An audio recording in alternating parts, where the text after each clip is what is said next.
everyone doing today? All right, well, before we let everyone jump into the live training here, I'll tell you, what we're going to be talking about. Okay, so today we're going to talk about escape from Alcatraz Triathlon. Anyone here who've been dreaming of conquering the iconic escape from Alcatraz Triathlon, but worried about the cold water? I mean, it's in San Francisco, cold. We're talking about 50s, and sometimes it goes to 40s. And also, it's not just the swimming. There's also technicalities in terms of hills, steep hills, and then plus, Vineta. So like, there's also I'm wondering the ladders. if the recording is working. Let's just check for a second if the button was actually clicked, and it doesn't seem to have been clicked. So it's not live yet. No, it's Duh. not. Why? Repeat. Okay, redo. Click the button. My gosh. Hello, everyone. How's everyone doing? All right. So, while we let everyone jump into this live training today here, we'll tell you what we're going to be talking about. We're going to be talking about escape from Alcatraz Triathlon. You guys heard of it? This is an iconic triathlon. Okay. So, anyone here who've been dreaming of that Alcatraz Triathlon, it's in California, in San Francisco, but worried about the cold water in the 50s, sometimes it goes to 40s even. And it's not just that. After you swim, that cold open water with strong current, with a lot of people jumping off the boat, there's this brutal hills waiting for you, all right, with technical terrain. And then the San Francisco cold winds. Yes. And then also, like the run, it's not just a flat run. You're gonna have to walk the stairs. There's stairs, there's sand, and this is after that hard, brutal hills. Well, in the next 5 minutes, okay, you'll learn how to finish the escape from Alcatraz strong, confident, and smiling, even if you're juggling demanding career, travel, and family commitments. Because you need to just get into that Alcatraz, you would want to actually put in your name in the lottery and then start training and not wait until next year. That's why it's important. Well, I'm Coach Shangri-La. I'm a 2 times Guinness World Record holder, 48-time Ironman finisher. I started without knowing how to swim. I was scared of swimming in the open water, didn't even know how to do it, but have since helped thousands of athletes, from first timers to Kona qualifiers and finishers, train smarter and finish strong. Today we have Bekah with us, who finished 11th in her age group, okay, at Alcatraz, and achieved her swim PR of 121 minutes per 100 yards. And we also have here Coach Vineta, who Hi, is an expert Nancy. in open water swimming. All right. Well, the problem. The problem is that many athletes dream of doing that race to escape the Alcatraz, but get overwhelmed by the swim, struggle on the hills, Yep. and find themselves too exhausted to really, really enjoy the race. Yeah, anyone here, who's finding yourself like, I really want that. That's like my bucket list. I will travel there and enjoy my summer there in the cool San Francisco. It's epic, yeah. Yeah. Well, right now you might be watching a lot of YouTube tips, okay, or getting overloaded with generic triathlon plans or piercing together advices from friends.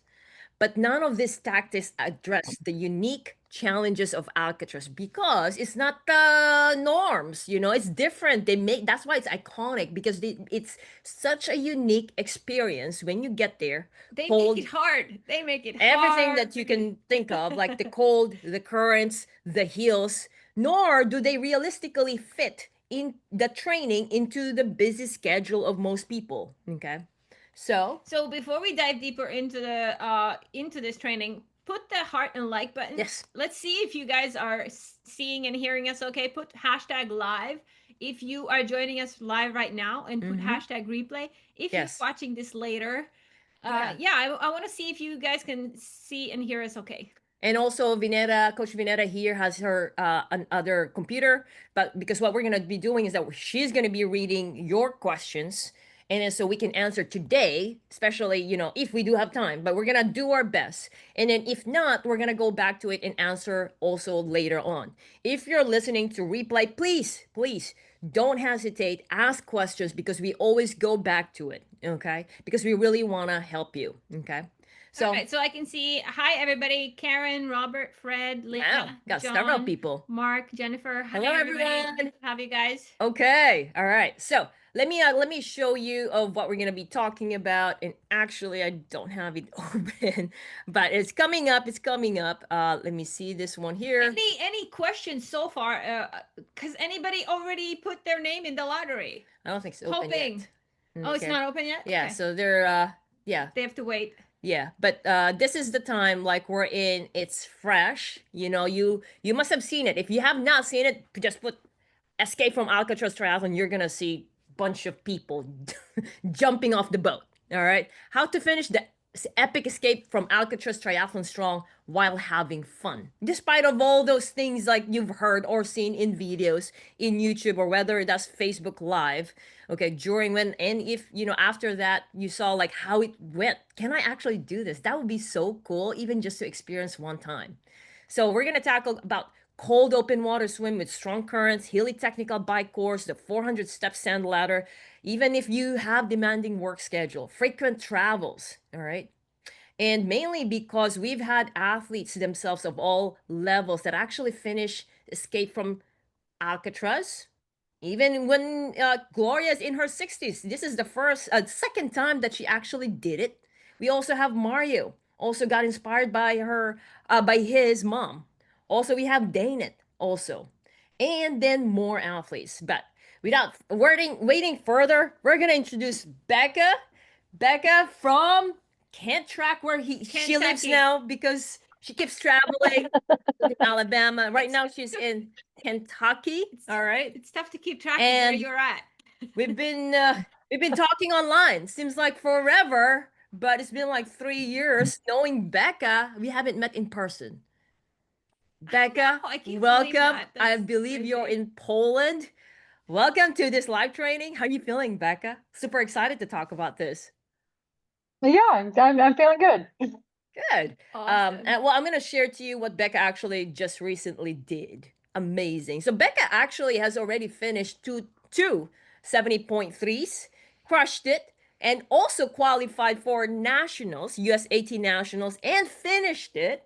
Also did amazing. And this year, she said like, I want to conquer that Alcatraz. People have been talking about it. Here's her result. And what we're going to be talking about, it's not just about Bekah, but we just want to, like, hey, this athlete here is, she knows what she's doing. She placed 11th age group, also got a swim PR. Her pace there was 121 minutes per 100 yards.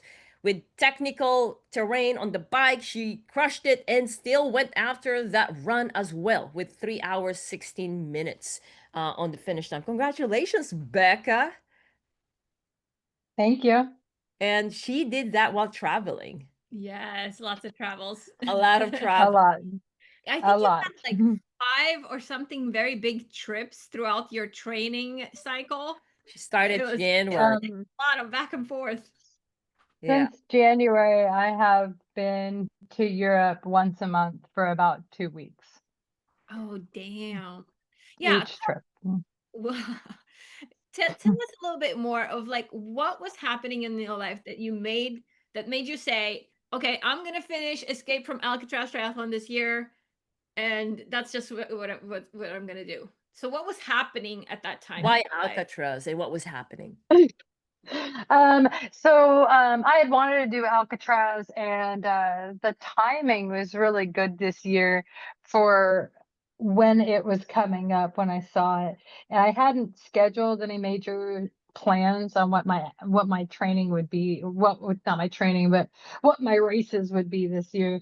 Then I saw Alcatraz. I've seen it multiple times. Definitely it's been on my bucket list, and How long? uh How long has it been? oh shoot, as long as I've Years? known about it, years, yeah, years, Years? yeah.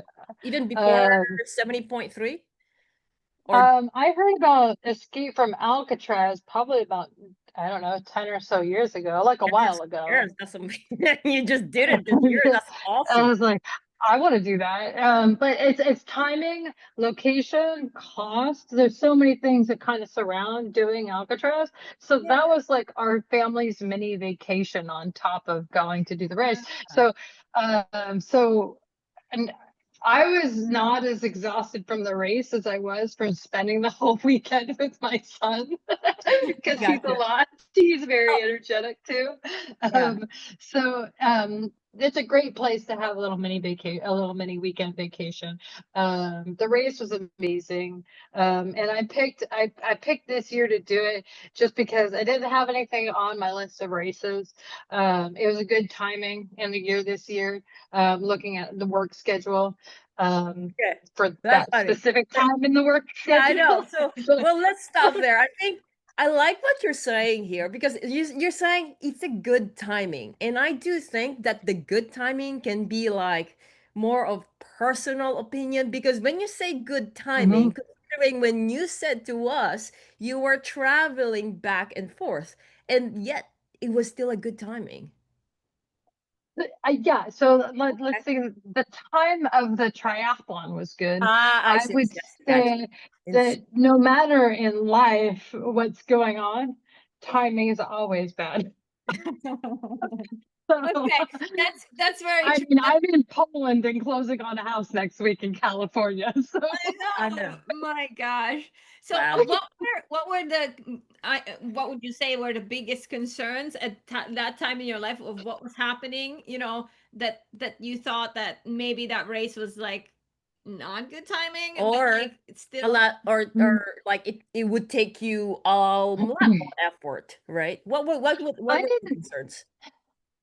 Or So my biggest concerns were jet lag, jet flying back lag? and forth from Europe on a monthly basis. Um, I was also, I think people overhype that swim. So I was very concerned about the swim. Mm, Probably put more concern mentally into it than I should have. And the mm, swim was probably the easiest part of the race. So mm. um, I So I would swim say. and then Uh, good. Yeah, travel. It was just so whether I'm in the United States or Europe or wherever I am, um, training is available. I mean, just for everybody's clarity, over the last several months, I've been to um, Turkey, Hungary, Poland several times, Germany once. So, anyways, you see where I'm going here. All this Um, months all during training, right?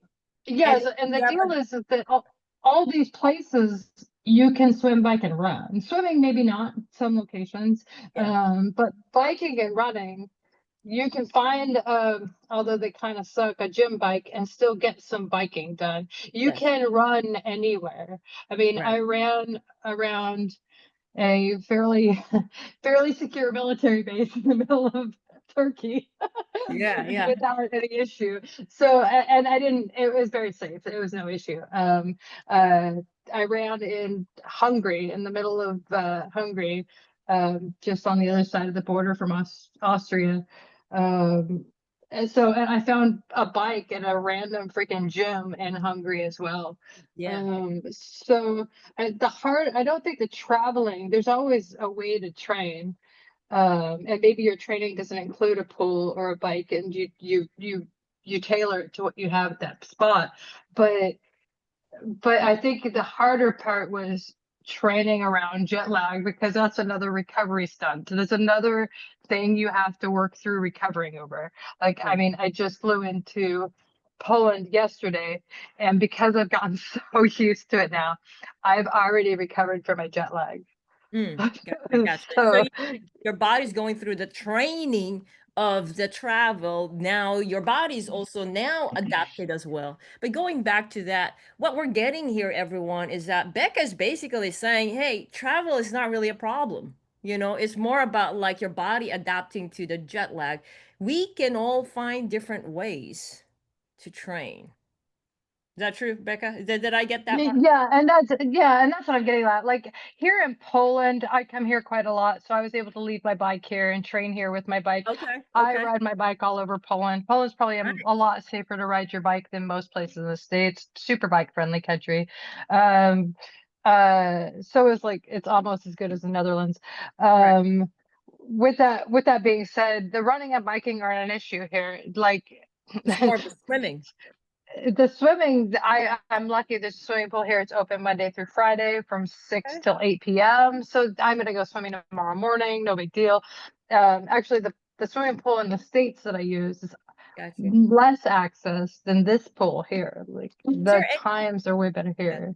is there any concern with the season? Because I know when you were in Poland or any other states, because I want to relate it with our audience as well. There are some athletes like, all right, when is it? May? Did I remember now? Is it May? Alcatraz, May, June, April? Around May. It was May.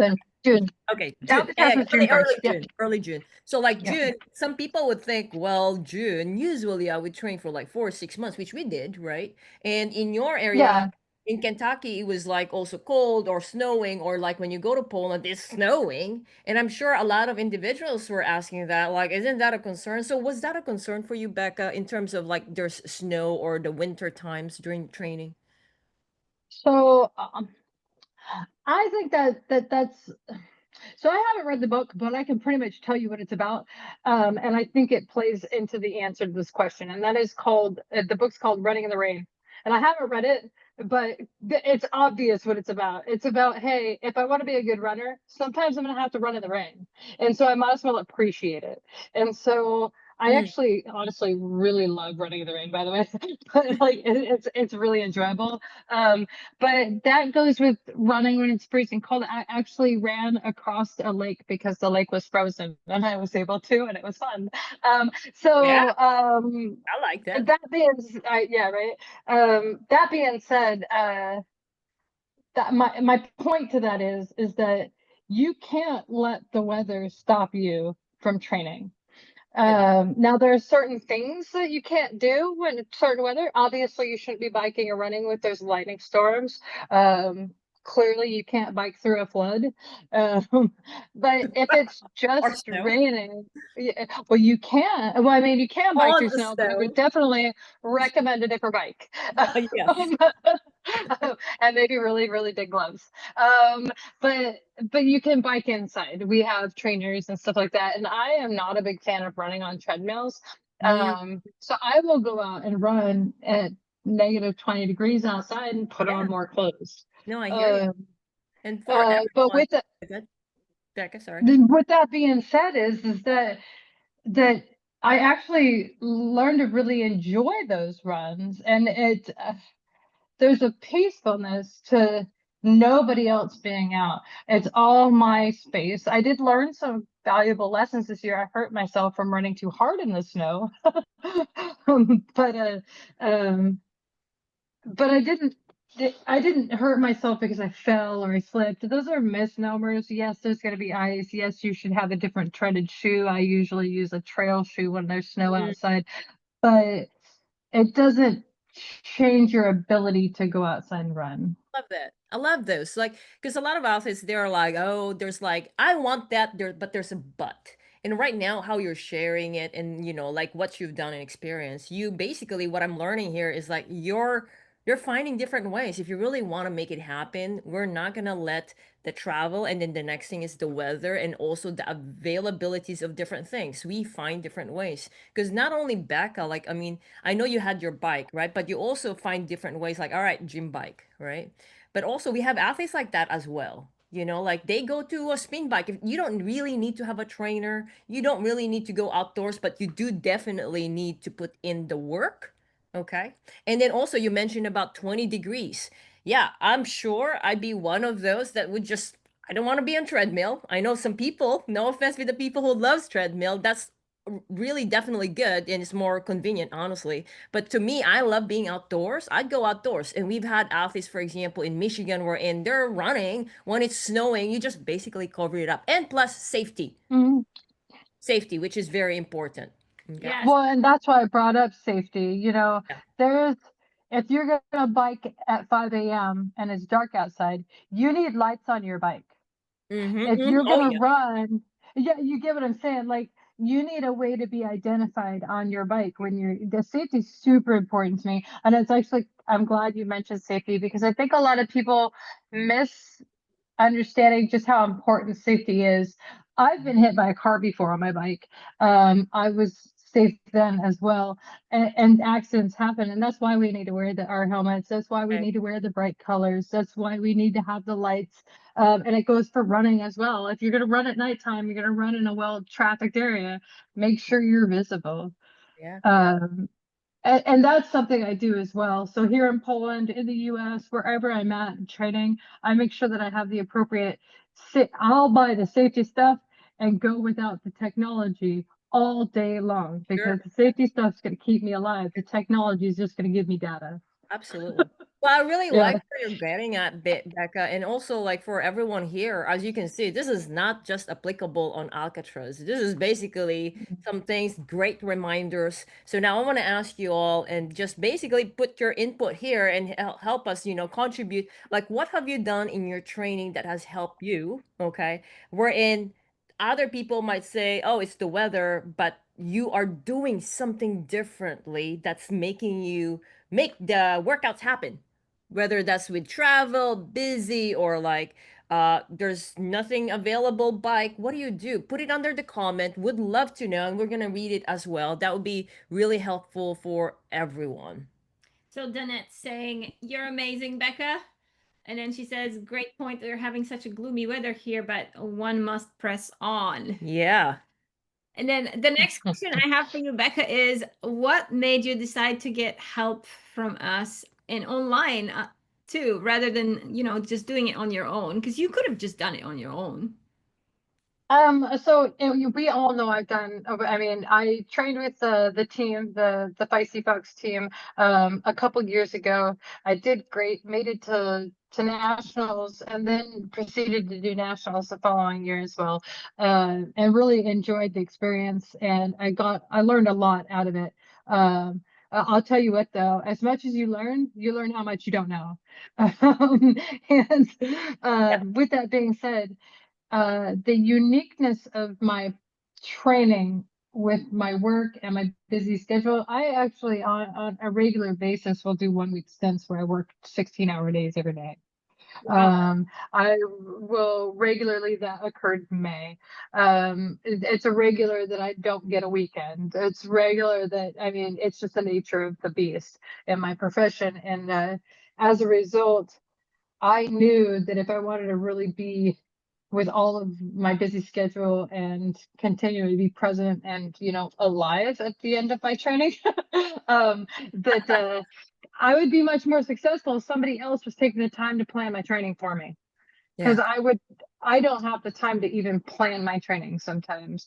And so being able to sometimes, and I'll tell you right now, how many times I've woken up at 5 a.m. and just picked up my watch or my phone or whatever and just read the thing and then went and did it, because that's how much time I had to plan for it.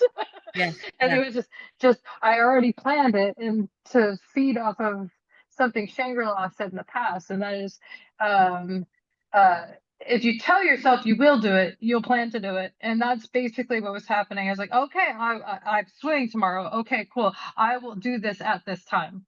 I think it helps And you to that's, be sane as well, because you're not overthink. You're yeah, like, all right, this is it. So you can yeah, focus there's on other things. absolutely. And I will tell you now that, especially if you are looking at receiving some amazing coaching from this team, um, reading through your training and preparing for your training in advance is always 100% the way to do it. You're going to get so much more out of it if you read your whole training plan, and then maybe you read it a second time and a third time, because you're going to forget it the first 2 times, and then write it on your hand if it's a run, because I always forget all the drills. Yeah. But the point of that is that if you guys read it and follow the plan and do what it says, not just that, okay, I ran an 8-minute mile for 6 minutes and then I checked that block. But, if it says concentrate on your breathing and breathe from your diaphragm or whatever, do that thing, whatever it is at that time. Those are the things that are going to make you better. The running, yes, the running's also going to make you better. but I missed out on a lot of that because I didn't have enough time to spend to read the training plan. And I think I could have done, and everybody always thinks they could have hindsight's 2020. I think I could have done a lot better just by being more prepared for my training each day. But sometimes I didn't have the time, not gonna lie. Sometimes I just didn't have the time during the work day the day prior to review the training for the next day. And it just was what it was. Well, I think, But yeah, good. yeah, that would be my feedback. Yeah. Well, I think Becca, like, given what you have going on, like, I think you've done your best.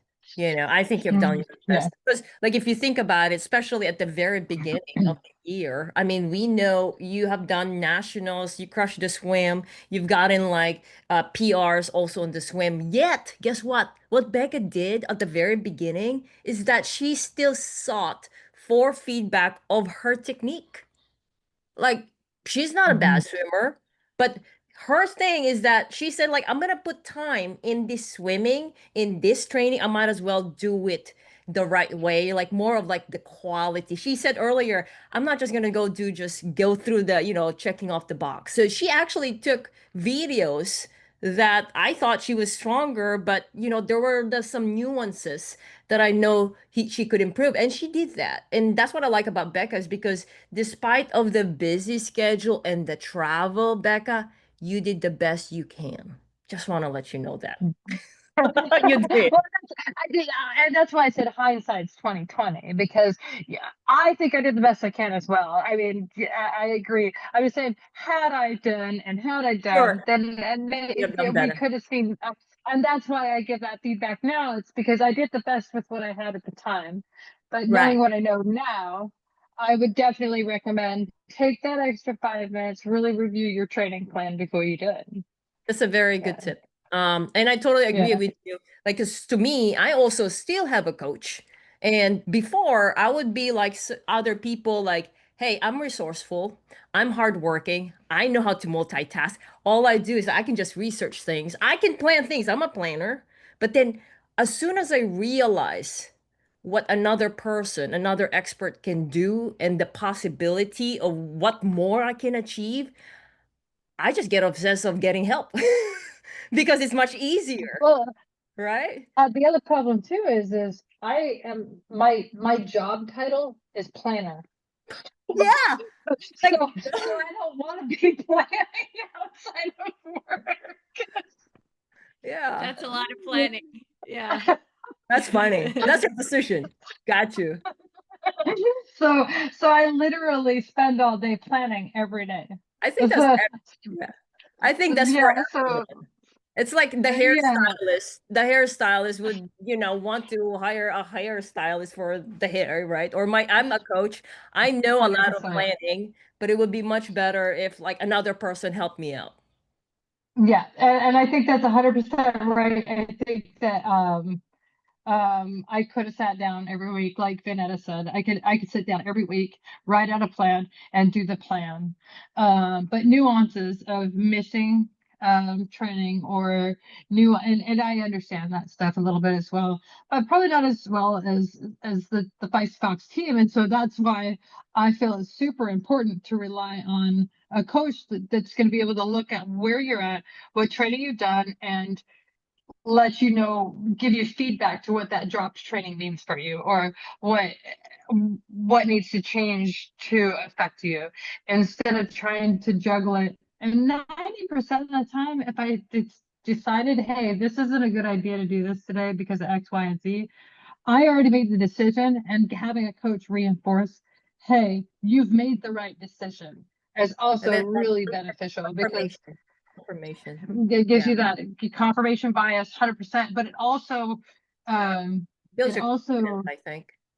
exactly, it builds your confidence in your training skills. Like, I It think. builds your confidence, yeah, and it just generally it reinforces that you I definitely will push through pain. And I mean, Oh not that yeah. I'm pushing through pain that's like, I think everybody does to an extent, but my problem is I push through pain because I don't actually feel it. As I have such a high tolerance to pain. And so having somebody tell me, no, you made the right decision. If it hurt, you stopped. Good. But if it's hurting, it probably would have been hurting somebody else for a lot longer. Also, for those who have So high tolerance and pain, you guys heard that. Yes. So yeah, if it hurts, stop. yeah. I Well, actually just one of my coworkers, he's trying to get into running, and we've been running here and there together. And he had some problem with his foot, and I told him, well, if it hurts, stop. you're I'm like, like that's oh, I've heard this before. Where did this come it's from? like you. Well, I want to give a shout out to Coach Jeff. Coach Jeff has helped Bekah tremendously, and I know Coach Jeff will listen to Absolutely. this one. Looking forward to yeah, to hear more about Yeah, what Bekah. no. And as Shangri-La Vanetta know, I asked for Coach Jeff back. I wanted the same coach again. I knew that we had a good working relationship and that I would be too busy to try to build a new bond. Oh yeah, building the okay. I get that, Bekah. Yeah, mhm. Yeah, yeah. but Jeff's been amazing. Jeff was amazing the last time too. He brought me to nationals, and then he also went to nationals, and so we got to meet. And he's just amazing. He's just a wonderful guy. Yep. Awesome. That's so cool. I'd love for you to share some of your training stories, some highs, some lows, some experiences. Something that you know, remember vividly. What stood out for you? Well, so running in Turkey was really fun, just because I think that a lot of people think I run anywhere. Actually, okay, so it's not this training, but I was in Copenhagen last year, and I Oh was also training, and it's along the same lines because of the I run anywhere. We were in Copenhagen, and when we checked into the hotel, I told the front desk I was going to go run, and they gave me a map. Like oh. immediately when they heard I was going to go run, they gave me a map and they said, "You cannot run here. You will get arrested." What? So was that a high or low? That was like a weird. But then I ran where she told me to run. It was beautiful. It was a great run.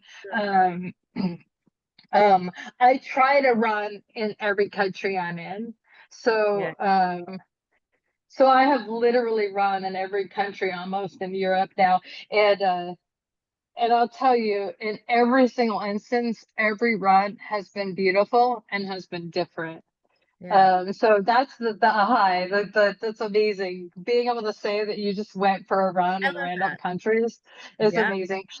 Um, for a low, I think that so for everybody's awareness, I didn't swim any open water for the last. The only open water I've swam is in the bay in Mhm. In San San Francisco. Francisco. Right before the race, right, Bekah? Right before Yes. the race. Yeah. Yes, which I would I am not uncomfortable with that, but I would also not recommend that for somebody who hasn't swam their whole life. Hmm. Like if you're not a confident swimmer or you're just getting into swimming and you haven't done a lot of open water swimming, I would not recommend that. I have been swimming in open water since I was little, so I was not like, oh my God. Honestly, even if you're a weaker swimmer, Alcatraz is very doable from a swim standpoint, because you've got a wetsuit on and it's salt water. Like Yeah. worst case scenario, just lay on your back. You're gonna float. Um, it's just how fast you're gonna get to shore at this point. So if you're looking at doing Alcatraz and you think that's a great opportunity, don't be scared of the open water. It's not scary. Oh, it's only as scary as you're letting your mind get it to be scary. Love it. Like you're buoyant. You're in salt water. You're wearing a wetsuit.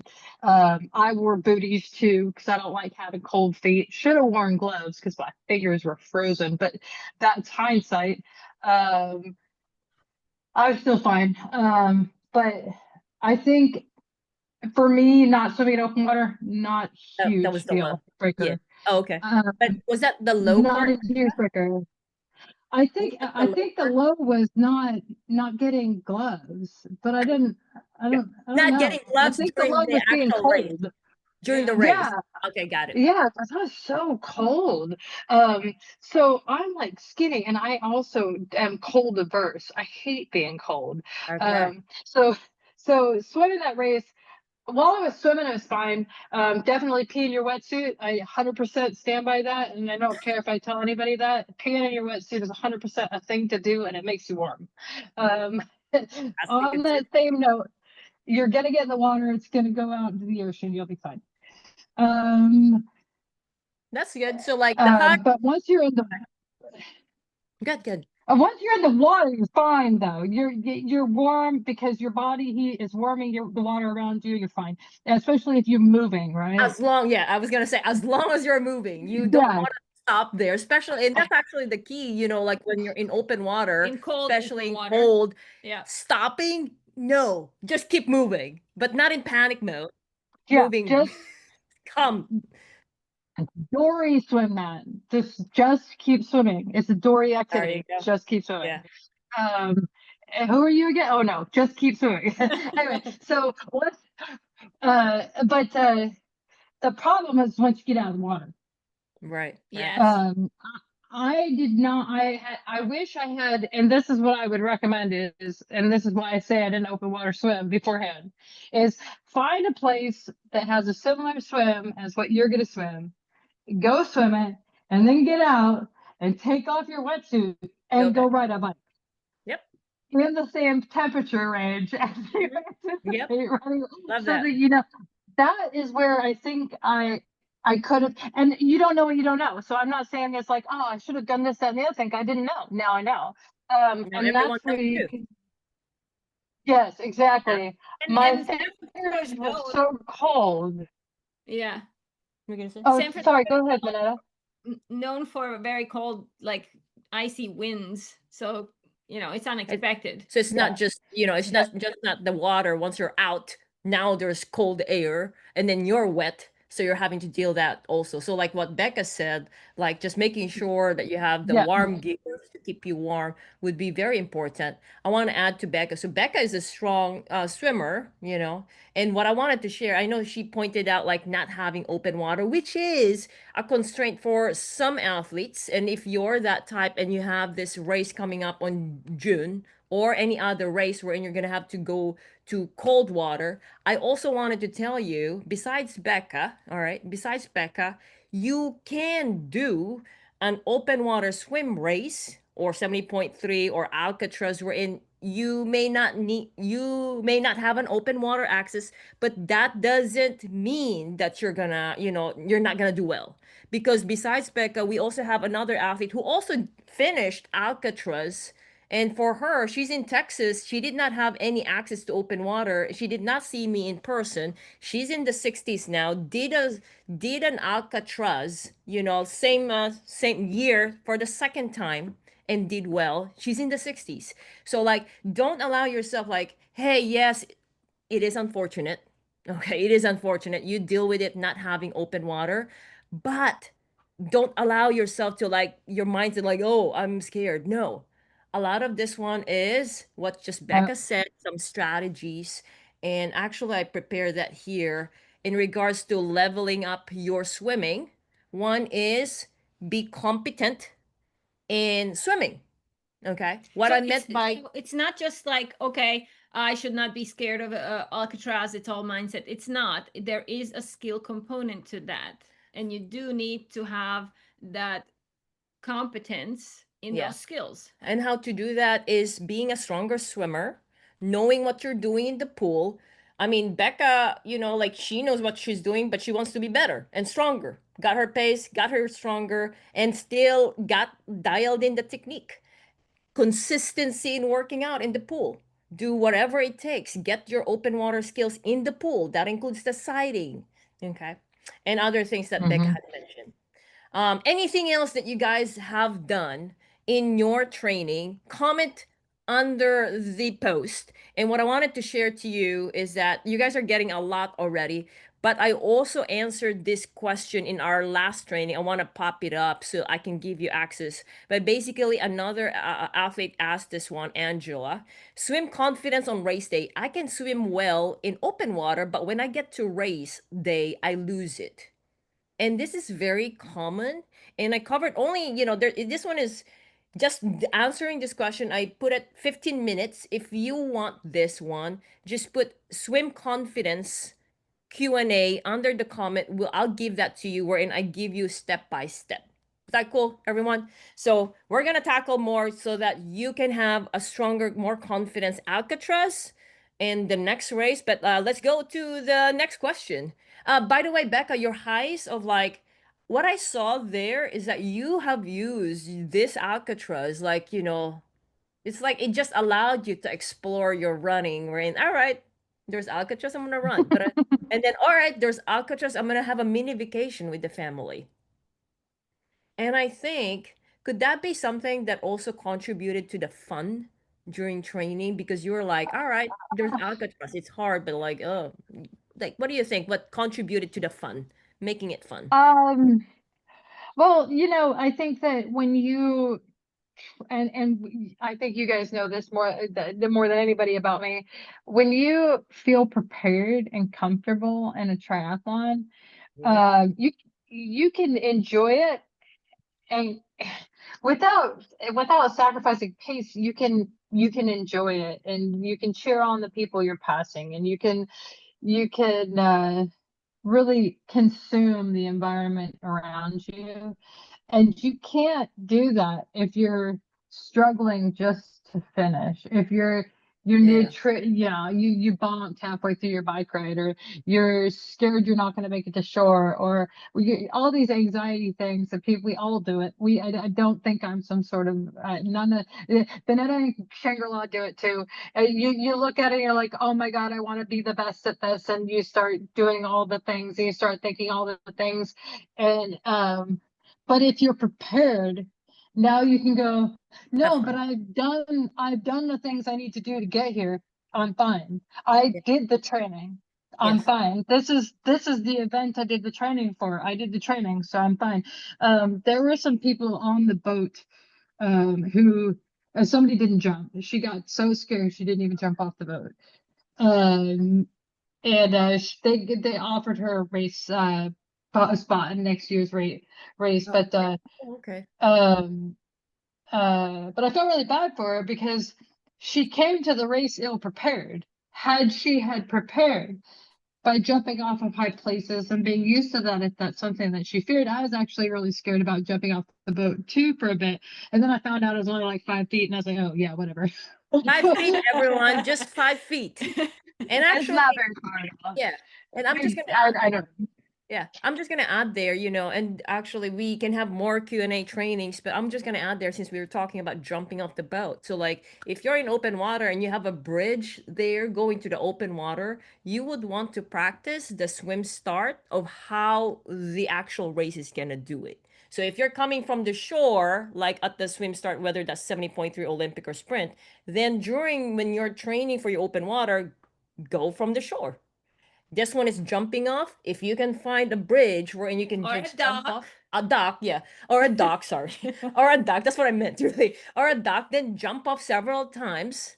You get exposed, so you want to like copy as much as you can with the race environment. Okay, But that helps. also, if you don't have access to open water, the diving board, the diving platforms in Sure, some pools. I just saying it because a lot of people don't have that access. Like I didn't, but I did have access to things like a diving board. And once I found out how high it was, I wasn't even worried because I've literally jumped off the diving board a bajillion times, right? Um, it helps with the. but I'm sorry. I said it helps you with the mindset. Yes, What definitely. you just said. Absolutely. Yeah, and that's what I was getting at is just mindset. Clearly, her mindset wasn't there because either she didn't invest in the training or she didn't invest in. Okay, so she didn't invest in the training. I'll just stop at one. Because had she had invested in the training, that wouldn't have been a fear for her. Yeah, Mhm. Uh, and, and that's why I say that, because you can invest in the training, not experience a part of the race. Like I didn't do any open water, and still be prepared for the race because of who you are and your life experiences and how you trained. there you go. Well, everyone, if there's anything that you want to add to what we just talked about, like how are you preparing with your races, especially something epic or challenging, put it under the comment. What is popping up right now? And then we're going to go to the next Yes. question. I'm wondering, Becca, what advice would you give somebody that had the same factors that you had when you started, for them to really get to be successful at Alcatraz? To have So fun. somebody was traveling with like I was, and yeah, Very my goal busy. was just have fun, right? Yeah, super busy. I work a lot, like I said, work a lot of weekends, or I'm traveling the weekend, so I didn't get it anyway, which yeah, Yeah. uh, happens more often than not. Um, eh, I would 100% recommend getting a coach. Like, I don't know that I would have been able to be, I mean, even just looking at this trip right now, I flew on Monday and Tuesday. I arrived here today, and I almost didn't go run this morning because I don't have anything that's driving me. I don't have a planned race or anything right now. Yeah, And yeah, yeah, yeah. so, um, and so I didn't, I would have done something this morning had I been still on my race schedule. I would have like been, I still ran this morning. I didn't run far, but that's what I was saying. Having a coach, it gives you purpose, somebody to answer to, um, and somebody to keep you kind of honest Stay with on track. yourself. Yes. Yes. On track Um, with the target that you have set for yourself.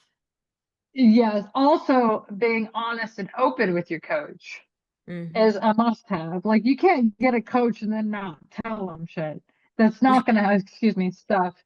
It's not gonna help you or them. They're gonna struggle trying to figure out, like, if you had a bad run because you just weren't feeling it. I mean, I had a couple of super stressful days at work, and then I went to do my swim, and I got in the pool, swam a few laps, and got out and left. Like it happened more than once Yeah, over the no, it's last not several common. months. Yeah, yeah, yeah, totally. And I let my coach know, like, clearly the stress of the day has affected this activity. We're done. No, I completely Uh, understand about that. Because mainly because it's one body, overall stress. mhm, So what yeah, affects the body, what affects the athlete, we need to consider that. And after those things, happen, those unexpected things that you didn't want to happen, but they did happen, you need somebody to maybe tell you that, oh, it's okay. We're on track. Everything's fine. yeah, And that yeah. helps with the mindset so that you have a peace of mind and you still, all right, I got this one. I'm still good. And that helps a lot for you to be able to focus on other areas that's also important for you with other commitments like Because I know I'm hard on myself. So if I end up not doing something that I said I was going to do, hmm I'm like, that's not or good. some Like, athletes who if I does don't have somebody like telling me, oh, it's okay. You're fine. or some athletes like for me for myself like if I miss a workout and I'm using like a generic plan I would like oh shit I missed a workout let me carry over oh shit there's no more time what else there's so now we get out of track. Okay, well, from 5 coaching, Becca, we are so proud of you. I can't Woohoo! wait to see what's next. I think you've done a great job of like, all right, I'm traveling. This is not a problem. I really want that to happen. I've been waiting for doing Alcatraz for over 10 years now, and also I don't want to just do the workout, check off the box. I want to at least do the best I can, and I want sanity, I want peace of mind. Let me do this right. And for you, you're such a great example because not only that you finished it, you enjoyed it. I read your race report and you said you were doing braids before the race. Like who does that? Like And you gotta have nice hair. yeah. And then so like you had fun and then you also used the race and the training for you to have fun and explore what's good for you. So it's basically finding who you really are and staying with it and being and considering the busy life, the stress sometimes. So you're such a great example. Thank you so much, Becca. And everyone, for those who have challenged with open water swim confidence on race day, like I said, we did a recent Q&A training. Okay. So I can give that to you. Just put swim confidence Q&A. This one is only 15 minutes. You're going to get a lot from this. And this one is free because it's in the community already, but there's so much free training resources. And the other one is that if this one is also very popular training. Another athlete from East Coast did an Alcatraz and she was in her 50s. Not only that she was struggling with swimming, but also cycling. That was her weakest sport, but she also had this bucket list. I'm in my 50s. I want to explore life. There's this Alcatraz that I've been wanting to do. Is it possible? What does it take? Right? Because Becca had to, as it fly or drive the bike and everything else, We take the Yeah, family. we flew everything. Yeah, Hmm. yeah. So how what does it take? All those things. If you have follow-up questions, please comment under this live training so we can help you out. And if you want those training, we'll give that to you. And I think that's Yes, basically what we have. that Q&A will really help to give you kind of more detailed insights Yeah. into some of these things, not just the physical, mental, all of that, so you can enjoy your race day. Yeah, we did this training mainly because if you want that Alcatraz next year, you're gonna want to like have the decision. All right, am I gonna put my name in the lottery or not? If I do, what do I need to communicate with my family? What do I need to do now? What do I need to work on my training right now? Right? Like you want to plan this year so that you're confident going to next year and you're like, I got this. Just like Becca. I got this and having fun. All right. Well, that's all we have, everyone. Thank you, Becca, and congratulations again. Have fun in Yay! Poland, everyone. Till next time, have a great week. Thanks, everyone. Bye. Bye, Becca. Bye, everyone. Bye. Later.